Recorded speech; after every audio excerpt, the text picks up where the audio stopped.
Hi, I'm Tom Brookshire. And I'm Pat Summerall. Now that 1/3 of the season is in the records, I think it's safe to make some generalizations about the way things are going. And one generalization that comes to mind is that this year, like every other year, you just can't predict what's going to happen from week to week. Well, wait a minute, Pat. We've been right 5 times and wrong 7 times. So I guess you're right about unpredictability. Another generalization that occurs to me is there are a lot of 100-yard rushers this year. That's true, Tom. There were 7 of them last week, including 1 quarterback, if you can believe it. And there were 2 running backs on the same team who each had 150 yards or more. That's the first time that's ever happened. Well, those zone defenses and perhaps our old friends, those ever-loving hash marks, are partly responsible for that. We'll see all those 100-yard runners. We'll have the best of the week, and of course, we'll make our daring selections of winners in this week's big games. You know, last week I took a lot of razzing because I said the New York Giants were beginning to take on the look of a contender. And then I took a lot more razzing when I picked them to beat the 49ers in San Francisco. Well, now, all ye of little faith, you just watch this. The New York football Giants were in San Francisco for the first time since 1960, when Alex Webster was a Giant running back, and Dick Nolan was a Giant defensive back, and Pat Summerall was the Giant place kicker. None was as fast as number 22, Rocky Thompson. Oh, it was a little damp in San Francisco, but Thompson's 75-yard return set up a Pete Gogolak field goal. Another kickoff had even stranger results. Vic Washington was hit by, of all people, Pete Gogolak. Willie Williams picked up the loose ball and took it in for an apparent touchdown, but the play had already been blown dead by what was later termed an inadvertent whistle. Sorry about that, Willie. Williams' lost touchdown was equalized somewhat when Ron Johnson was ruled over the goal line before he fumbled to Bruce Taylor.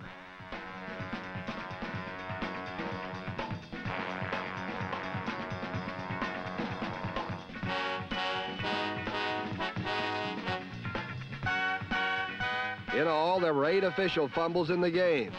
This one from Charlie Evans to Johnny Fuller set up a 49er field goal.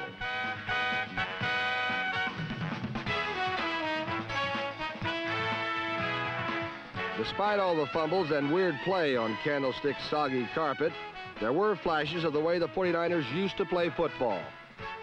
Twice, John Brody hit Gene Washington for touchdowns. Washington now has totaled more than 3,000 yards in receptions in just over 3 years in the league.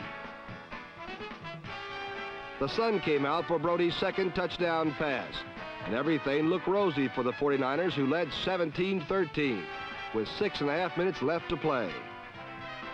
Pete Gogolak's third field goal cut the lead to 1 point, and then came the biggest play of the game. 49er receiver Preston Riley fell down, and Giant cornerback Pete Athos had an easy interception.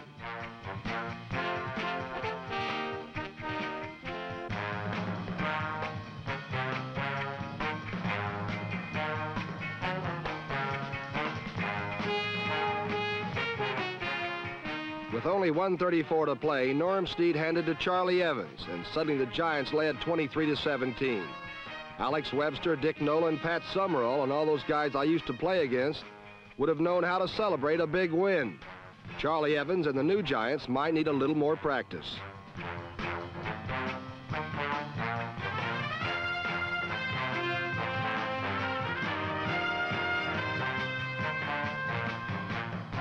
With only 38 seconds left, Brody dropped back to pass for the last time. An ankle injury forced Brody out, and it was Steve Spurrier who threw the last pass of the game.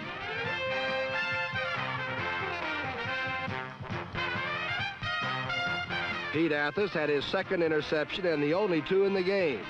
More important, the Giants had won their 3rd straight and now are only 1 game behind in the NFC East.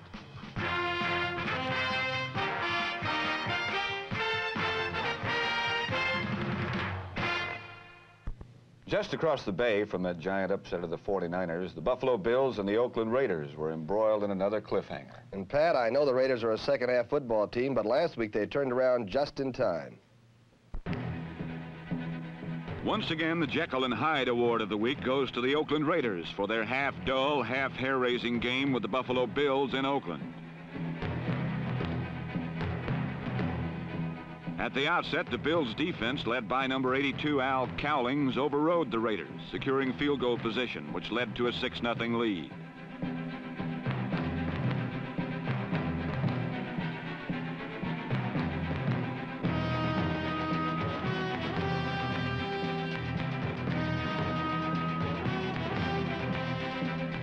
Then Buffalo's offense and Dennis Shaw took a hand as Shaw hit J.D. Hill on a 39-yard pass play for a 13-0 lead.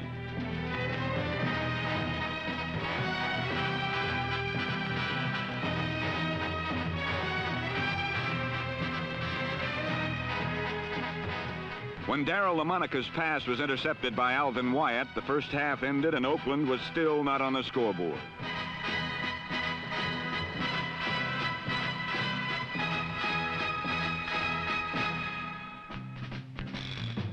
O.J. Simpson gained 144 yards and 28 carries.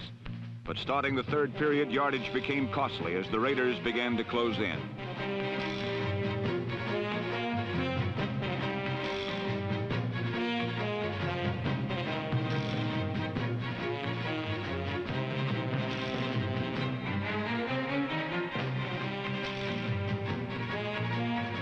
Finally, the Mad Bomber balanced his sights long enough to find Ray Chester streaking to complete a 55-yard touchdown play.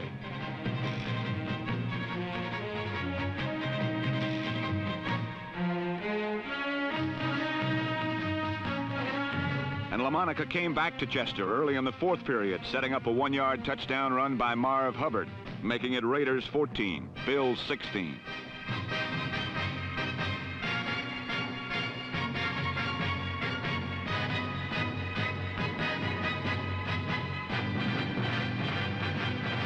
LaMonica continued his hot hand, rallying the Raiders, a.k.a. the Pride and Poise Boys, as managing general partner Al Davis likes to call his team.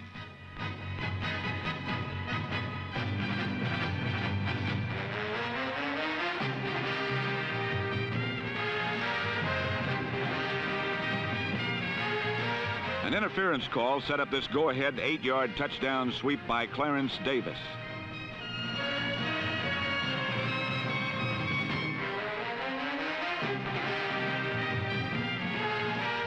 When Buffalo failed to convert a fourth down pass at their own 20-yard line, Clarence Davis bolted over a second time just 2 plays later from 20 yards out. And the Pride and Poise Boys had hung in the fire one more time without being burned, this time winning 28-16. Last week in Cleveland, the Bears met the Browns, and Chicago finally dropped from that ever-dwindling list of winless teams. Last Sunday, the Cleveland Browns took the field as favorites over the Bears. However, Mr. Bear himself, Dick Butkus, soon set the record straight.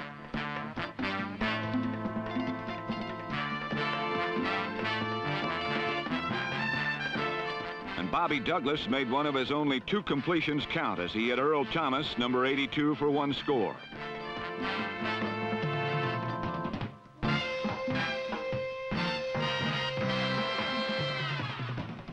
While his passing game was anemic, Douglas' rushing game was robust as he carried 10 times for 115 yards.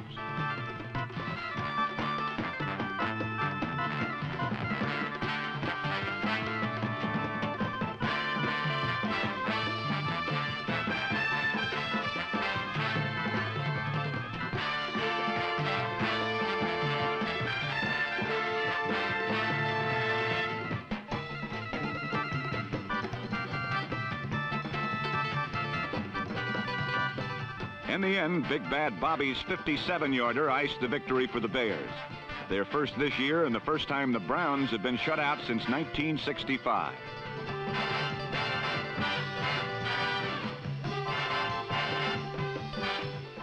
Bears 17, Browns nothing. Well, as we said, it really has been an unpredictable season so far, Pat, but there's no better evidence than a certain powerhouse in the NFC Central Division, which lost 3 of its first 4 games. I don't know where it's all going to end, Tom. Last week, the lowly Denver Broncos tried to lay some more grief on the once invincible Purple people. On the surface, the Denver Broncos look the same, but this season they have gone through a re-indoctrination period with new head coach John Ralston. Ralston believes in the emotional aspect of the game. Even joins his kickoff team in the pregame huddle.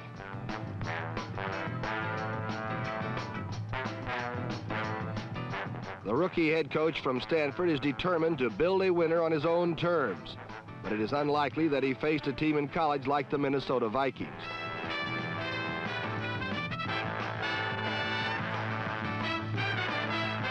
The Vikings defense came out breathing fire, a direct result of the team's unsightly 1-3 record. They gave Fran Tarkington plenty of field position, and the Minnesota offense plodded along true to form.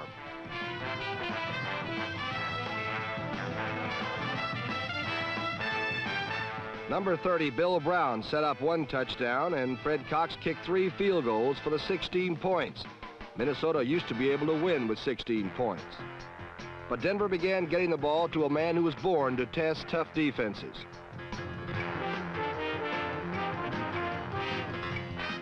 Number 44, Floyd Little, took a flare pass 32 yards for Denver's first score, and suddenly, the fabled Purple People Eaters did not seem quite so invincible.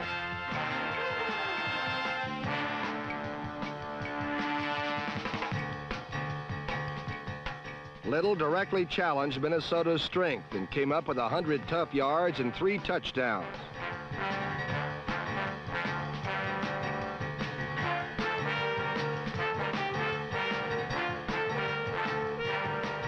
Little's performance gave Denver the emotional edge that Ralston seeks, and the Bronco defense responded.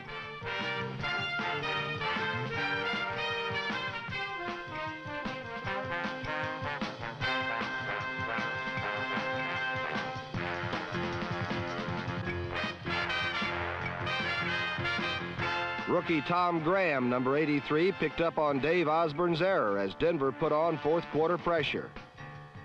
Then number 12, Charlie Johnson, added another element to the Bronco attack by passing to Rod Sherman, number 84, with time running out.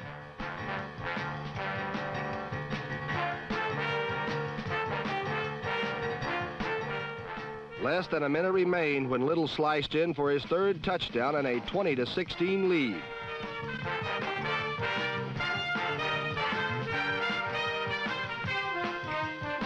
Ralston's sky-high Broncos were sure they had just delivered Minnesota loss number 4. The Vikings had only 22 seconds to score, but Fran Tarkington was finally ready with the big play everyone has been expecting from him all season. Number 84, Gene Washington, gathered in his 31-yard touchdown, and the Vikings were home free with a hairy 23-20 victory. The usually stoic Vikings knew how close they had come to total demise. But with a 2-3 record in the tough Central Division, they still have a long way to go before they're declared fit and healthy once again.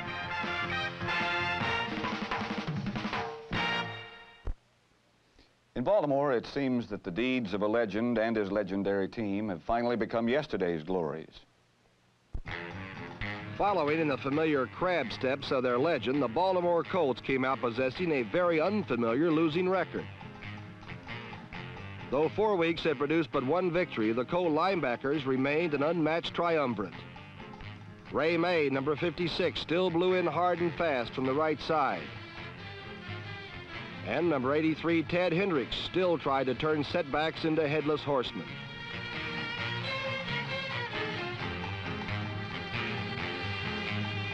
In the middle, Mike Curtis still read and reacted to the quarterback's eyes.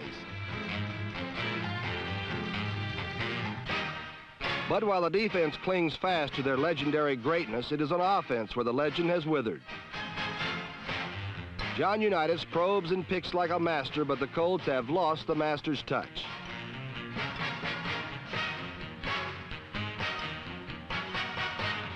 For Dallas, the answer to Unitas was the doomsday defense, led by tackle Jethro Pugh, number 75.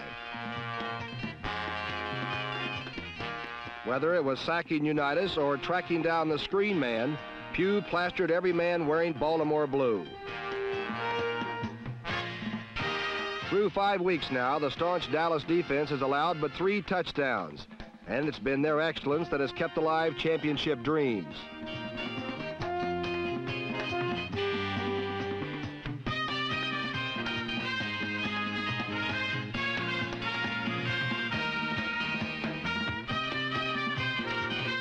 The conservative Cowboy offense was triggered by the quick bursts of Walt Garrison, number 32, and Calvin Hill, number 35. Hill scored the first 2 Dallas touchdowns, the second coming on a zone-splitting pass by quarterback Craig Morton.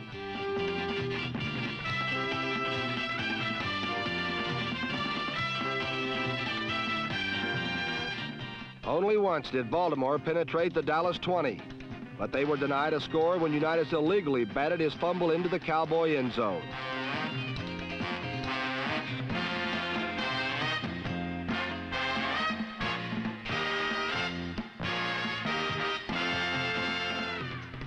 Dallas won the argument and the game as Craig Morton capped the Cowboys' 4th victory in 5 games by finding Ronnie Sellers unattended in the end zone.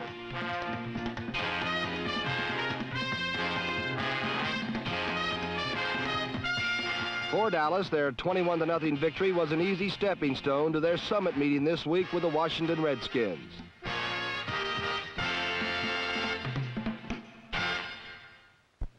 While the Cowboys were winning in Baltimore, their chief rivals, the Washington Redskins, were having an easy time in St. Louis. After their big win over the Vikings, Pat, the Cardinals saw their hopes in the NFC East founder against the rugged Washington Redskins. In St. Louis, the slogan found early wings as the Cardinals' defense pointed to stop Washington's 2 main threats, Sonny Jurgensen and setback Larry Brown, number 43.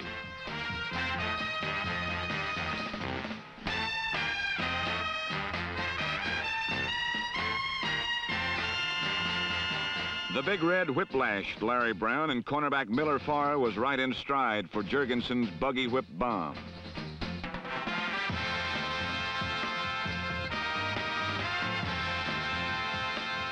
St. Louis knew they had to run to win, so they ran on the rugged burst of the former Packer Palomino Donnie Anderson.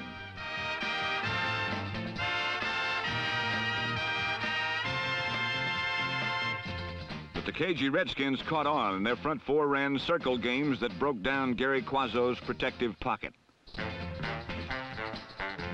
Once Quazzo met tackle Bill Brundage, number 77. Then he was kissed hello by Verlin Biggs and Manny Sistrunk.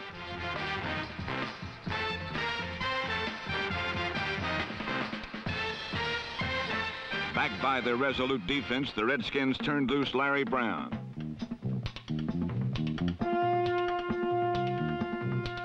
Brown gained over 100 yards rushing for the 4th time this season and was a valuable outlet receiver for Jurgensen.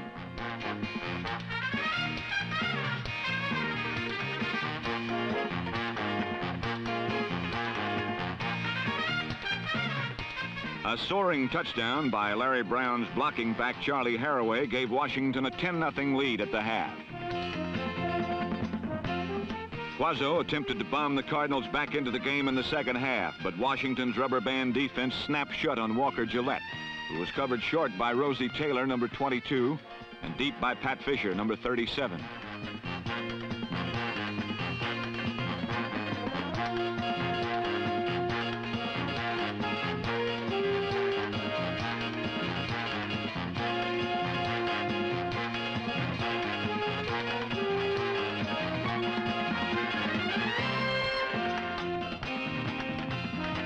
Number 2 field general Billy Kilmer aired out a knuckleball throw that Jerry Smith saved with an acrobatic catch.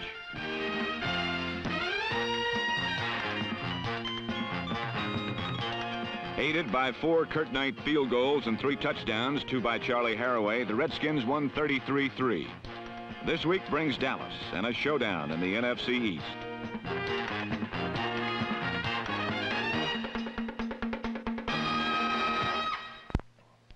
The Atlanta Falcons and the New Orleans Saints have battled for all the honor in Dixie 7 times, including last week. Surprised me, Pat, to find out the Saints have won only once, and that was in their first meeting back in 1967. In New Orleans, 2 Southern country cousins had their backfields in action long before the Saints and the Atlanta Falcons took the field.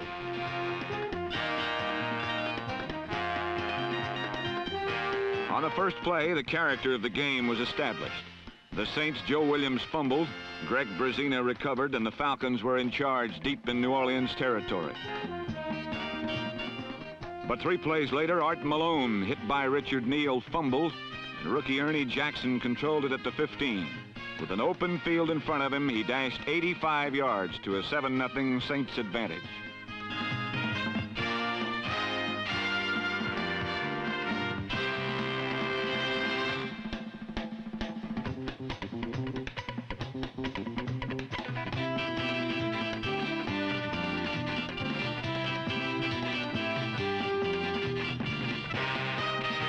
On the ensuing kickoff, Willie Germany fumbled. Ray Hester recovered on the Falcon 19, and 6 plays later, Archie Manning sneaked 3 yards to a 14-0 lead with 9 minutes remaining in the first period.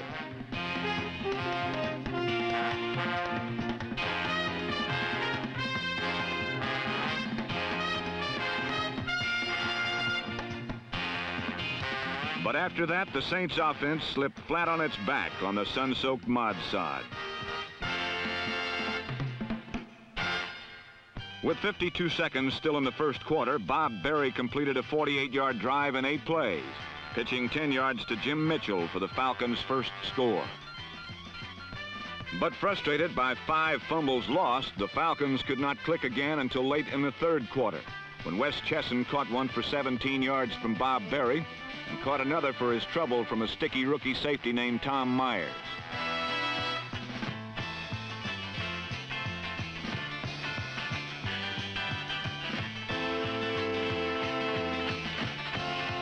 Berry capped the 80-yard drive in 8 plays, going once again to his tight end Jim Mitchell, tying the game at 14. In the final period, the Falcons slipped into the lead as Berry found Ken Burrow for a 23-yard decision maker. For the day, Berry was 16 of 26 for 180 yards and 3 touchdowns in a tougher than expected 21-14 Falcon triumph.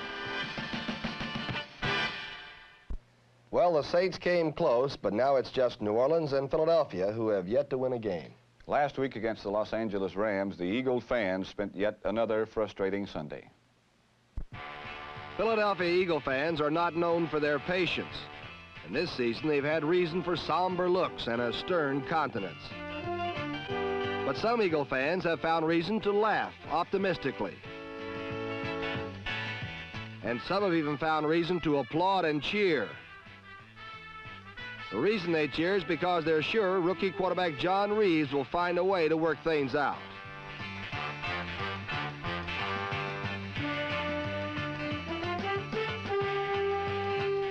But last week against the Los Angeles Rams, John Reeves wasn't able to move his team anywhere. This juggling interception by number 19 Jim Nettles set up the Rams' first touchdown, a 1-yarder by Willie Ellison.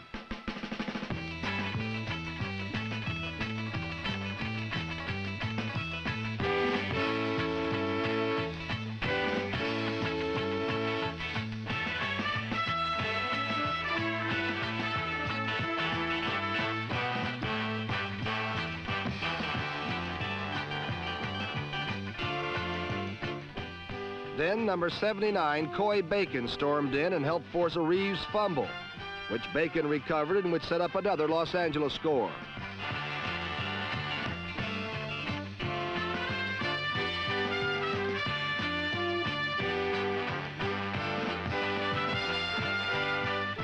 The now harried Reeves began to force the issue, but nothing eluded the Ram defense.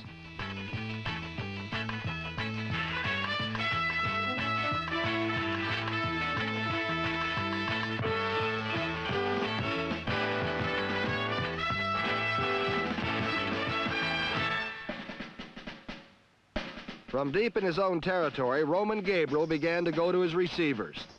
On this play, he lofted a beautifully timed pass to number 13, Lance Rensel, good for 33 yards.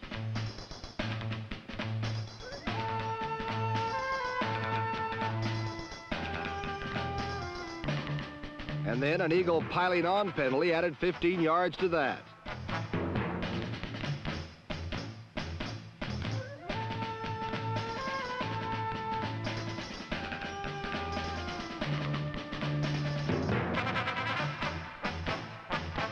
On the very next play, Gabriel went to number 49, John Love, who was uncovered in the end zone and whose touchdown put the Rams up 27-3.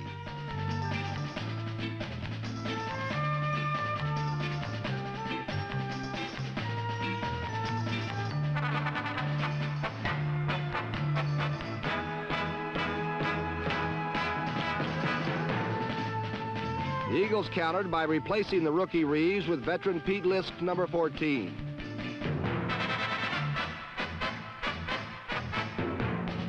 The difference was hardly noticeable.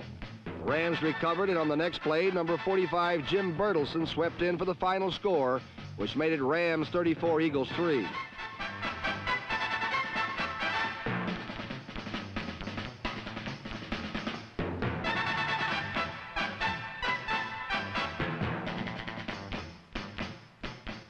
For Philadelphia fans, players, coaches, and management, it's been a long season already with 5 losses in 5 games. Maybe it's true what Harold Jackson, number 29 of the Eagles, says, "We're all trying too hard. I know I am."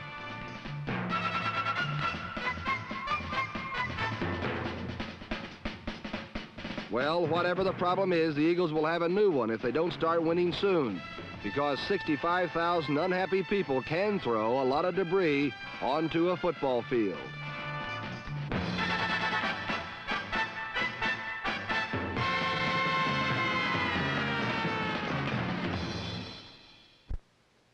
Last week, a capacity crowd filled New England's Schaefer Stadium to witness Joe Namath's weekly aerial show.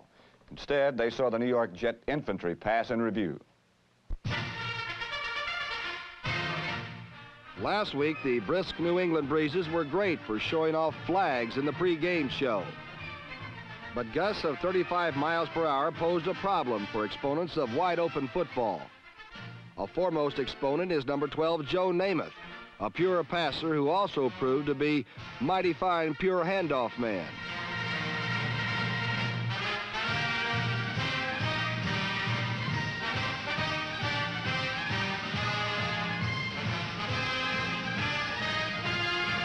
Namath opened the game with 11 straight running plays, with number 32 Emerson Boozer and number 44 John Riggins rolling up the yardage.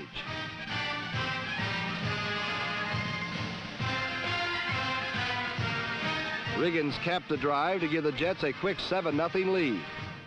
For the Patriots, brash young Jimmy Plunkett decided to challenge the wind with his cannon.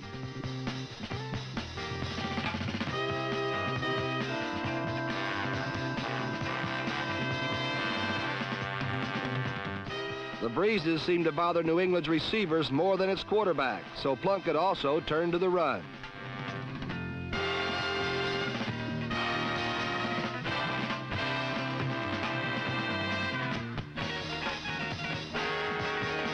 Number 30, Carl Garrett, high-stepped in, but with the game now a test of ground power, the Patriots were hopelessly outmatched.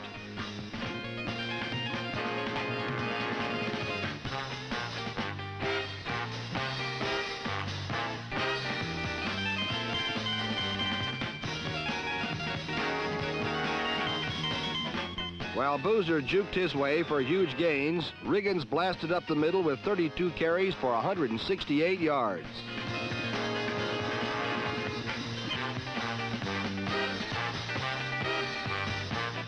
Boozer was not as prolific, but almost as productive. On 18 carries, Boozer gobbled up 150 yards.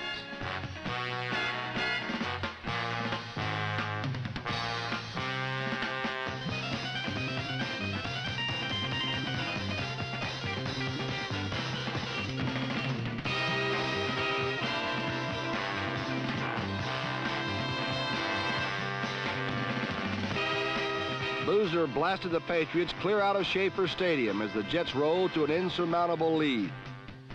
On this windy day, Joe Namath was content to play a supporting role, but he did sneak in one moment of glory.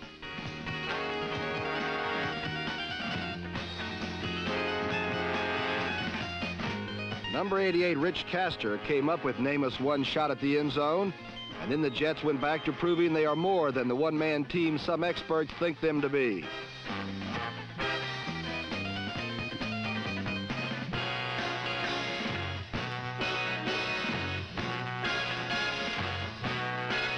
Fittingly, Emerson Boozer's third touchdown run of the afternoon closed out the game and a 41-13 New York victory.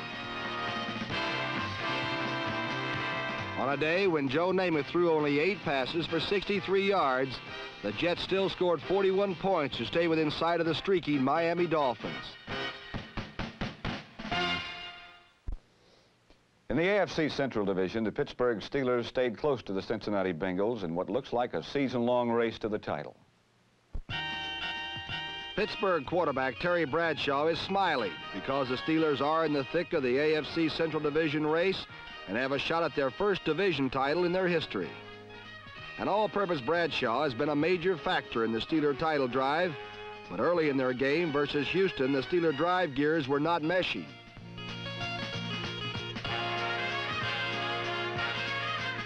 The Oilers gushed first when Ward Walsh, number 32, blocked a Steeler punt, and then outraced his teammates for it in a 7-0 Houston lead.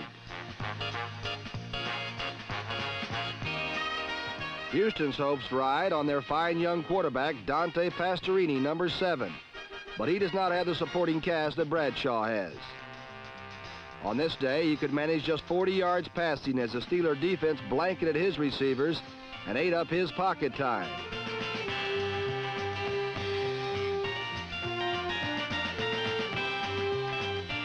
Five times the Steelers sacked Pastorini for minus 40 yards to set the Oilers' net passing yardage for the game at an even 0. The Oilers' only threat was number 39, Robert Holmes, and the tank was at his steels treaded best.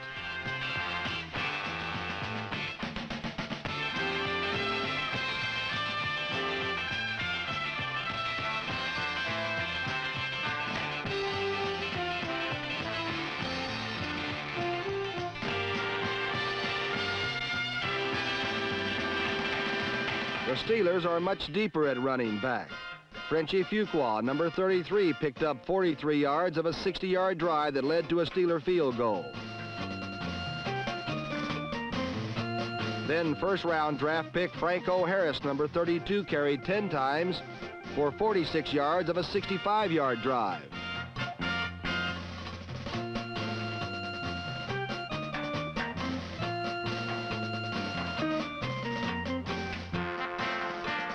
Franco Harris had his first 100-yard day as a pro, capping it with a short touchdown plunge.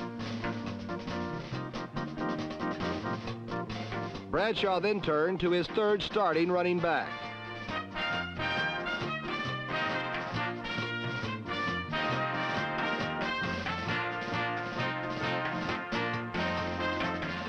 Bradshaw's 8-yard run was his 5th rushing touchdown of 1972. And his 11-yard pass to Frank Lewis, number 43, rounded out the Steelers' scoring. The Steelers' 24-7 victory over Houston kept them a game behind Cincinnati in the AFC Central Division. With a defense that did not allow a touchdown, and Bradshaw showing the way with his passing and running, that title may yet come Pittsburgh's way.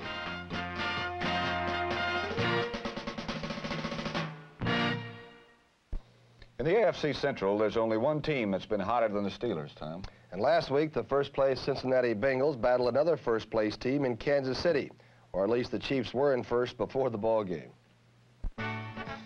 These two men had a lot to smile about last week. For one thing, each had a good young quarterback. Number 14 is 23-year-old Ken Anderson, the Bengals' second-year quarterback from Augustana College.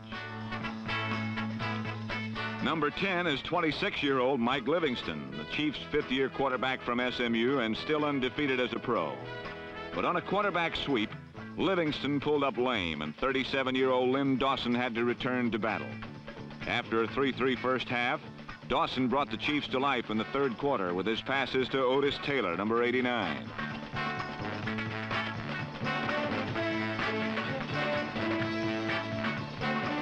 In all, Taylor caught 10 passes for 149 yards, and he now leads the AFC with 28 receptions.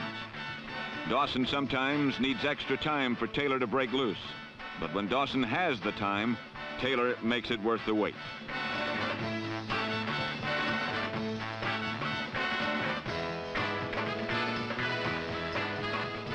Taylor's touchdown gave the Chiefs the lead at 10-3. But the Bengals retaliated with shocking suddenness when Ken Anderson flipped a short pass to Essex Johnson, number 19.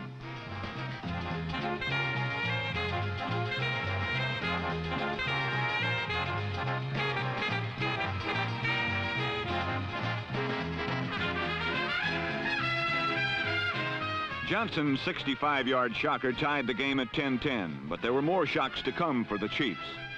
Leading 13-10 early in the fourth quarter, Dawson passed to Dennis Homan, who was hit by Neil Craig and lost the ball to Tom Casanova, a rapidly emerging star in the Cincinnati secondary.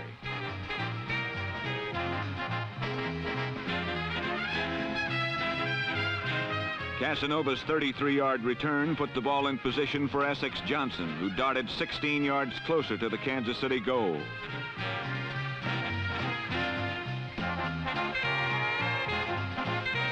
From the 7, Ken Anderson sprinted right and hit Speedy Thomas for the touchdown, which put Cincinnati in front again, 17-13.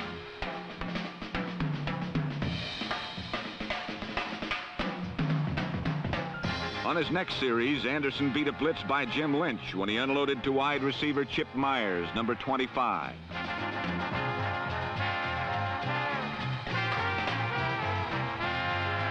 Number 18, Emmett Thomas, saved a touchdown, but a Horst Moolman field goal made it 20-13. Then Dawson got in trouble again. This time it was number 52, backup middle linebacker Doug Adams, a free agent from Ohio State, who set up a third Moolman field goal.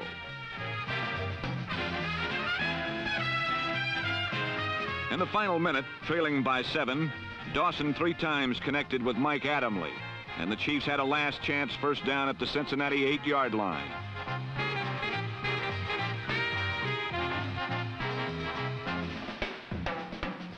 From the 8, 4 passes were well covered by the AFC's top-rated defense.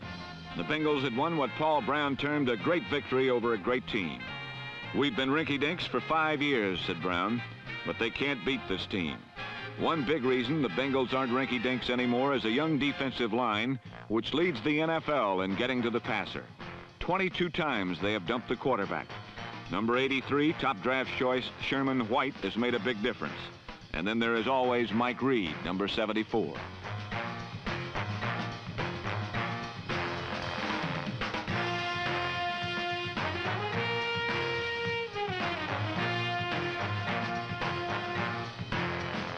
Watch Sherman White, number 83, force Dawson forward, where Mike Reed can get at it.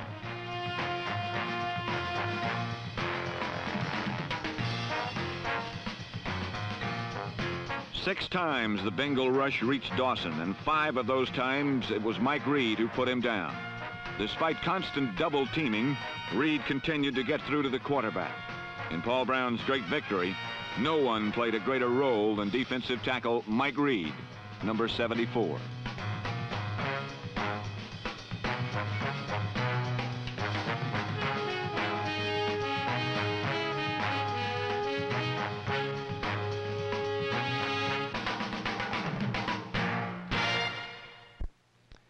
A Pyrrhic victory is one that is gained at great expense to the victor. It's a sort of win the battle, lose the war type deal. Well, last week the Dolphins won the battle against the Chargers, but the loss of Bob Greasy may eventually cost Miami the war.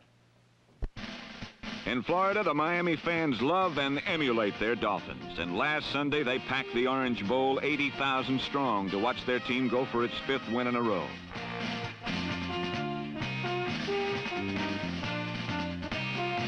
While the Dolphins are number 1 in Miami, they're also number 1 in all of pro football, as they are the only undefeated team left. Their success has been due in great measure to quarterback Bob Greasy, who last week against the Chargers came out firing.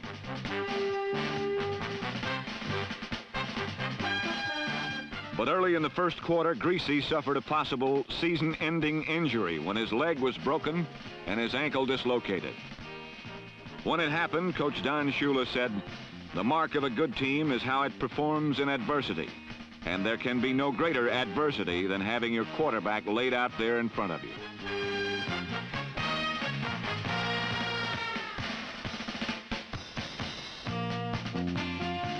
In adversity, the Miami defense was superb as they manhandled the Chargers' John Hadel.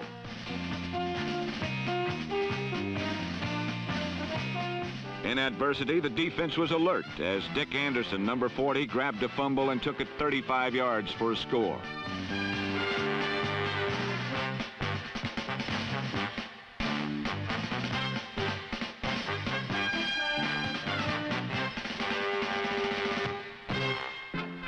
In adversity, the Dolphin defense stopped everything the Chargers threw at them.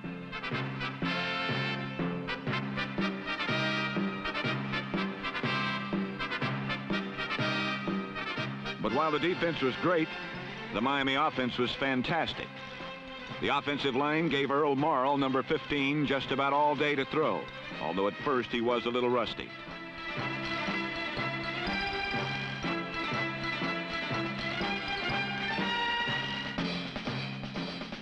But behind the perfect blocking protection of Larry Little and company, Earl spun a beauty to Howard Twilley, and in adversity, the Dolphins' offense came through.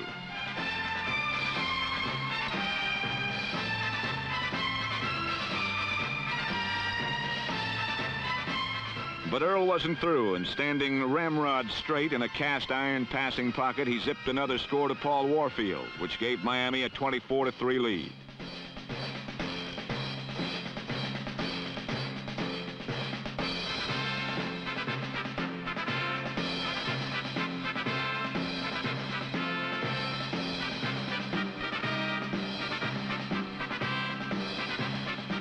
With the game out of reach, John Hadel hit Sid Edwards for a Charger touchdown.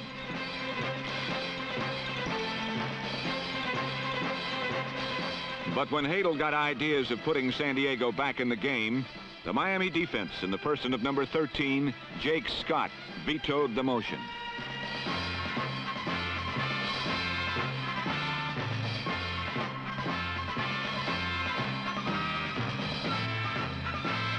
There's no question that Miami will miss Bob Greasy a great deal. But as San Diego learned, the Dolphins are a very tough bunch when placed in an adverse situation.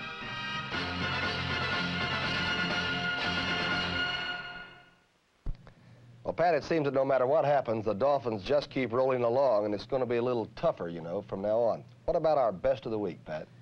You know, any one of those 100-yard rushers could have been the best of the week, Tom, but I think we had two linemen this week who deserve top honors. One would have to be defensive tackle Mike Reed. 5 times Reed got to Lenny Dawson. He's super already, and he's still just learning the game. And our other top candidate is a player who represents the entire Miami Dolphin offensive line, and that, of course, would be all-pro offensive guard Larry Little, number 66. Of course, with Zonka and Kick and Mercury Morris, they can still rush the football, but now he's going to have to really set up and block for Earl Morrall. Huh? It's going to be a different kind of challenge because Morrall, no way, is going to be able to move around back there like Bob Greasy did. Well, they're going to have to then move the ball on the ground and make sure that when Morrall does throw, it's going to be the right situation. And it's going to put a little more heat on their defense, too, I'd imagine. Okay, what about this week now in our great selections? We haven't done so well. We're both 5 and 7. Let's make it quick. All right, Atlanta at Green Bay. Boy, there's a great one. Should be. I like Atlanta. They seem to be able to run the ball against almost anybody, and I remember what they did to Green Bay last year. Van Brocklin's always good against Green Bay, too, but I'm going to go with the Packers. I picked them to beat Detroit, so I'll stay with the Pack. All right, the big one at the Los Angeles Coliseum, Cincinnati and Los Angeles. I saw the Rams beat the Eagles on films, and they are impressive, and they're hitting hard. I'll go with the Rams. All right, Cincinnati's mine. Dallas, Washington. The Redskins. Okay, I'll go with Dallas. At any rate, we'll be back next week to show you what happens. I'm Pat Summerall. And I'm Tom Brookshire. We'll see you next week.